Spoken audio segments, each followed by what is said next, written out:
Assalamualaikum warahmatullahi wabarakatuh. Selamat pagi semuanya. Bagaimana kabarnya hari ini? Semoga kita senantiasa diberikan kesehatan ya. Nah, baiklah. Sebelum kita memulai pembelajaran hari ini, marilah kita bersama-sama berdoa terlebih dahulu agar kegiatan hari ini berjalan dengan lancar dan ilmu yang kita pelajari bermanfaat. Berdoa dimulai. Berdoa tak akan pernah selesai. Nah, baiklah, selanjutnya kalian silahkan presensi pada link yang sudah Ibu bagikan di Google Classroom. Nah, jika sudah, minggu lalu kita sudah mempelajari tentang tekanan dan faktor-faktor yang mempengaruhinya. Nah, sekarang coba kalian ingat kembali apa yang dimaksud dengan tekanan dan faktor apa saja yang mempengaruhi besar kecilnya tekanan tersebut.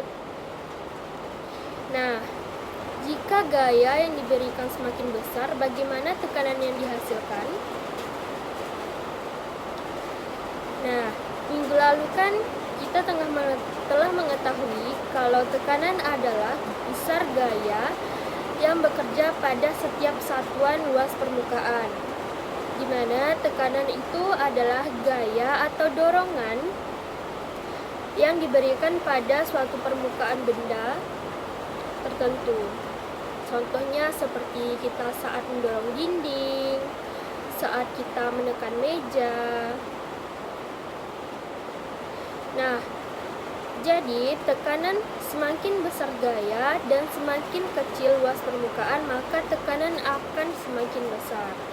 Nah, kalian pernah melihat orang menggunakan jarum suntik atau dongkrak mobil kan? Kayak contohnya itu di bengkel-bengkel, pasti orang tuh mengangkat mobil menggunakan dongkrak.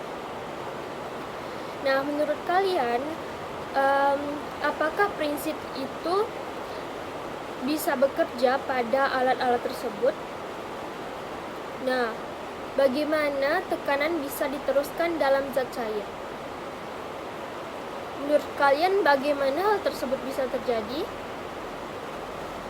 Nah, tanpa kita sadari, konsep tekanan sering kita temui dalam kehidupan sehari-hari.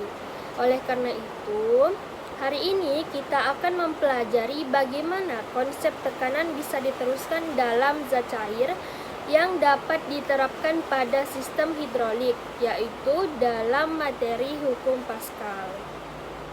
Nah, sebelum itu, Ibu harapkan setelah mengikuti rangkaian pembelajaran pada materi hukum Pascal ini, kalian mampu menjelaskan konsep dasar hukum Pascal dengan benar melalui diskusi kelas. Kemudian kalian bisa menganalisis hubungan antara gaya, kemudian tekanan, dan luas penampang pada sistem hidrolik. Setelah itu, kalian dapat menghitung besarnya gaya, tekanan, dan luas penampang pada sistem hidrolik secara matematis, dan kalian bisa mengidentifikasi penerapan hukum Pascal dalam kehidupan sehari-hari. Terakhir, kalian bisa menyajikan hasil diskusi atau percobaan sederhana tentang hukum Pascal.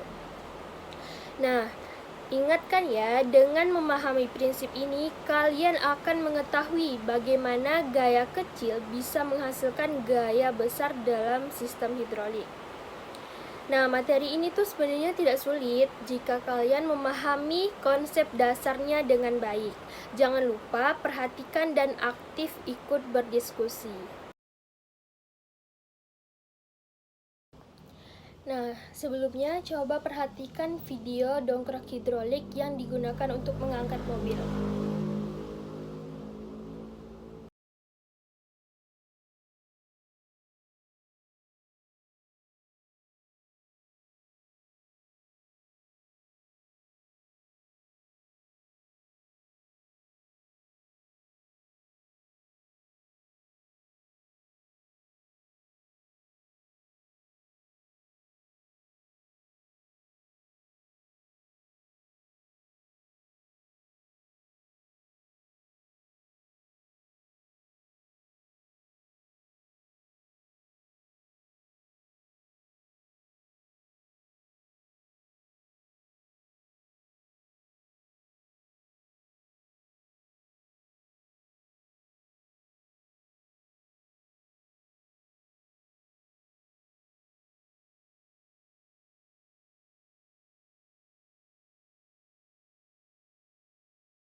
perhatikan.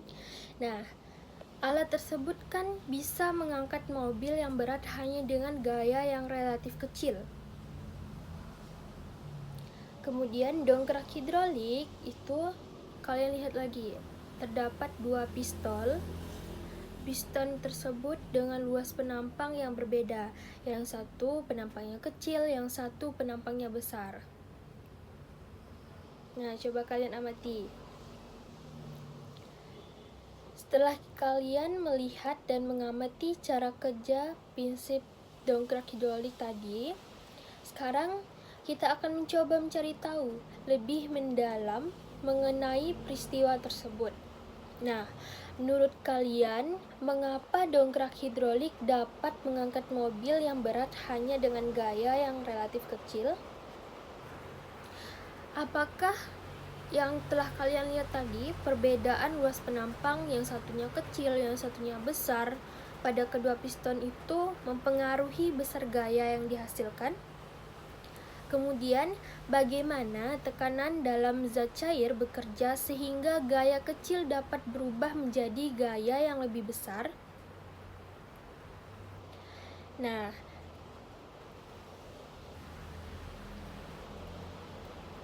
untuk mengetahui hal tersebut, Ibu akan membagi kalian dalam beberapa kelompok. Nah, silahkan kalian membentuk kelompok sesuai dengan pembagian yang telah ditentukan. Silahkan kalian melihat LKPD yang telah Ibu bagikan pada Google Classroom. Setiap kelompoknya harus melihat LKPD tersebut ya. Silahkan kalian melakukan percobaan sesuai LKPD yang telah Ibu berikan. Ingat, gunakan alat-alat dengan hati-hati dan jangan bermain saat melakukan percobaan. Silahkan untuk dimulai percobaannya.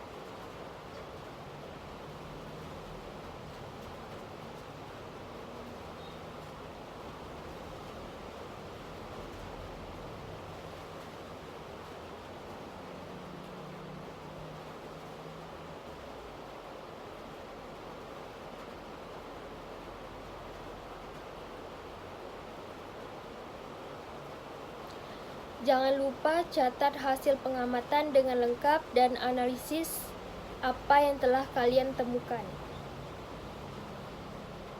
Jangan lupa juga hubungkan hasil pengamatan atau percobaan yang telah diperoleh sudah sesuai belum dengan hipotesis awal kalian, dengan pemikiran atau praduga kalian mengenai apa yang sudah kalian temukan. Nah, jika ada yang ingin ditanyakan, boleh ditanyakan.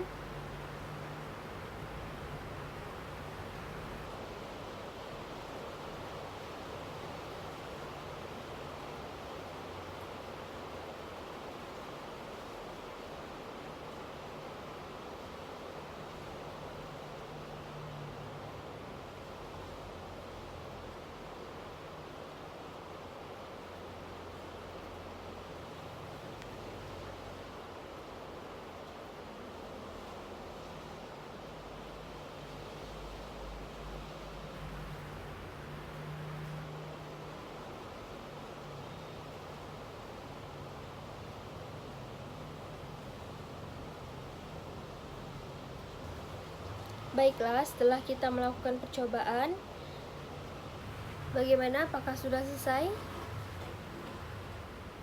Nah, jika sudah selesai, silahkan satu kelompok untuk mempresentasikan hasil percobaan dan kesimpulannya. Silahkan untuk presentasikan hasil percobaannya.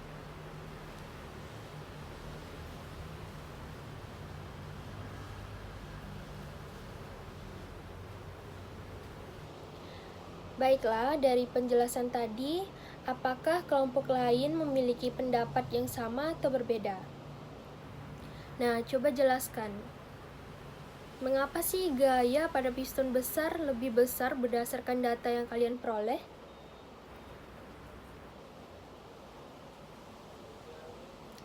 Nah, dari hasil analisis dan percobaan kalian, hipotesis kita terbukti sudah benar. Terlihat bahwa tekanan yang diberikan pada zat cair dalam ruang tertutup akan diteruskan sama besar ke segala arah. Ini membuktikan bahwa luas penampang itu mempengaruhi besar gaya yang dihasilkan. Di mana kita ketahui tekanan itu kan sama dengan gaya per luas penampang, di mana tekanan berbanding lurus dengan gaya berbanding terbalik dengan luas penampang. Percobaan tadi, jadi apa sih hubungan tekanan gaya dan luas penampang pada sistem hidrolik atau dalam hukum Pascal ini?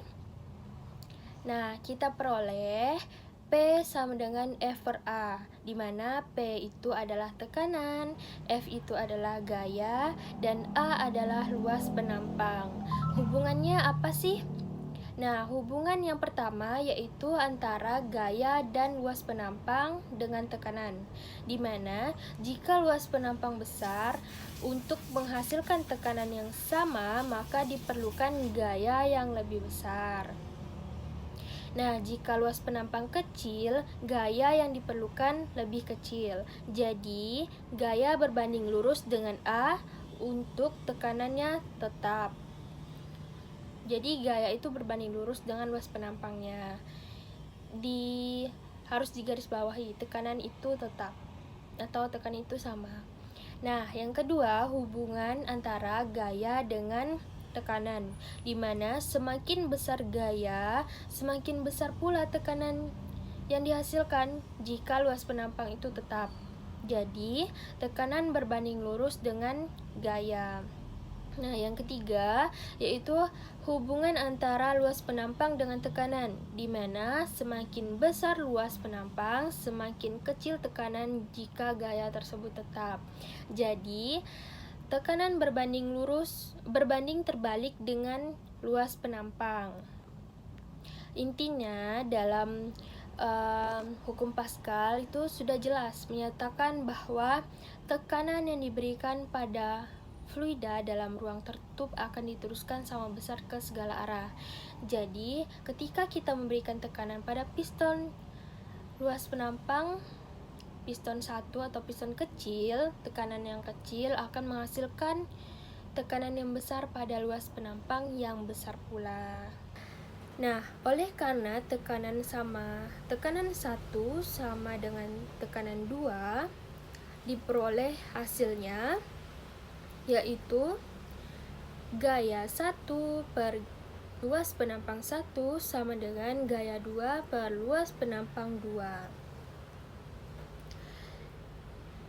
Apa maksudnya? Nah, Ibu jelaskan lagi ya, lebih detail.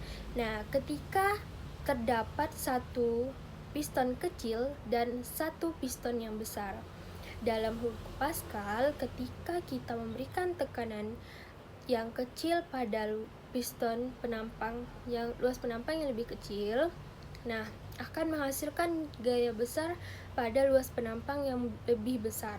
Nah, mengapa itu bisa terjadi? Karena ingat lagi, tekanan pada fluida dalam ruang tertutup akan diteruskan sama besar ke segala arah. Jadi, ketika kita memberikan tekanan di luas penampang yang kecil, yang sama besar itu bukan gaya atau luas penampangnya, tapi tekanannya. Jadi, ketika kita memberikan gaya di luas penampang yang kecil, yang lebih kecil, gaya yang kecil pada luas penampang kecil, pasti akan menghasilkan gaya yang besar pada luas penampang yang lebih besar. Ingat lagi, tekanan sama dengan gaya berbanding terbalik dengan luas penampang. Harus diingat ya. Ingat juga prinsip hukum Pascal, di mana tekanan pada fluida dalam ruang tertutup akan diteruskan sama besar ke segala arah. Begitu, jadi hasil percobaan kalian sudah sesuai dengan konsep hukum Pascal, di mana prinsip yang sama digunakan juga pada rem hidrolik, kemudian alat pres hidrolik, lift hidrolik, jembatan hidrolik, dan lain-lainnya.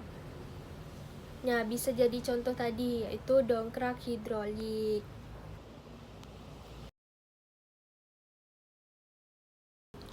Terima kasih untuk kawan-kawan yang sudah maju. Silakan kembali. Nah, untuk kawan-kawan semuanya, berikan aplaus untuk teman-teman kalian yang sudah maju. Nah, hari ini kalian sudah belajar dengan baik dalam melakukan percobaan, kemudian diskusi. Tetap pertahankan semangat belajar kalian. Jadi, kita telah mempelajari bahwa tekanan pada zat cair dalam ruang tertutup akan diteruskan sama besar ke segala arah. Jika tadi kalian masih ada yang beranggapan bahwa gaya kecil itu tidak bisa menghasilkan gaya besar. Nah, sekarang kita sudah buktikan melalui percobaan tadi kan, bisa-bisa saja terjadi. Itu dalam hukum Pascal. Baik, sebelum kita akhiri pembelajaran hari ini, siapa yang bisa menyampaikan kesimpulan tentang materi kita hari ini? Silakan satu orang.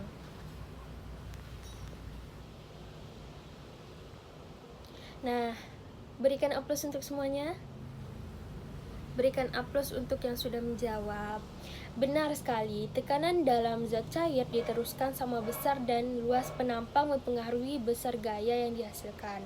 Itu sebabnya gaya kecil bisa menghasilkan gaya yang lebih besar. Nah, sampai sini ada yang ditanyakan?